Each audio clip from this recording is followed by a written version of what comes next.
shirka Africa Utility Week oo ahaa kii 17aad isla markaana muddo 3 maalmood ka soconayay magaalada Cape Town ayaa si rasmi ah loogu soo gabagabeeyay hoolka shirarka ee CTICC ee magaalada Cape Town ee dalka Koonfur Afrika. madashan oo ay ka soo qayb galeen wasiirra uu ka mid yahay wasiirka biyaha ee dalka Uganda ayaa lagu lafaguray sidii xal waara loogu heli lahaa koronto yarida iyo biyo la'aanta ka jirta qaaradda Afrika. iyadoona qaaradda lagu amaanay in ay tahay qaaradda kaliya ee kheyraadkeedu uu dahan yahay balse kumanaan Afrikaan ah ay sanad waliba ugu geeriyoodaan macaluul soo food saarta. waddanka Soomaaliya ayaa mar waliba lagu amaanaa inuu ka mid yahay wadamada ugu wanaagsan dhanka kheyraadka haddii ay ahaan lahaayeen macluumaadka ay leeyihiin labada webi ee Jubba iyo Shabeelle.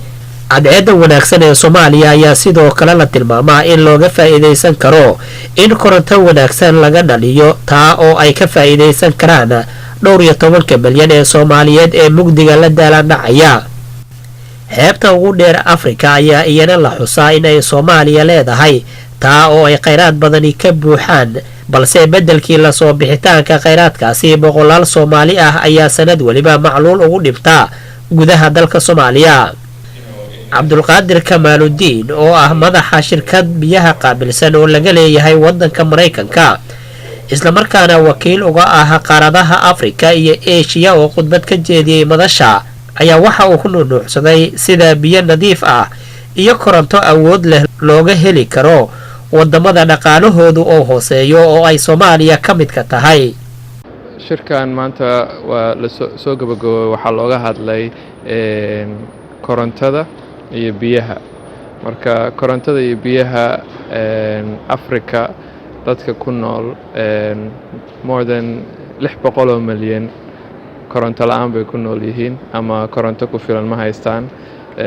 in ka badan biyo ku filan ama biyo nadiif ah oo fiican ma haystaan. marka shirkan wuxuu ka mid yahay shirarka ugu waaweyn sanad walba la qabto oo la isugu imaado oo looga hadlo arrintan ama problemkan Afrika ka taagan qaabkee lagu xallin karaa. Soomaaliya qorax ku filan Ilaahay waa siiyay oo koronto badan laga soo saari karo. marka solarka Soomaaliya waa xalka ugu fiican oo maaragtay korontada lagu soo saari karo. sidoo kale dabeelo fiican waa leenahay Soomaaliya meel walba tagtid dabeel fiican baa ka dhacayso. marka korontada dabeeshana waa laga soo saari karaa. biyaha markii la eego biyaha Soomaaliya webiyaasheen sidii hore oo kale uma biyo badna.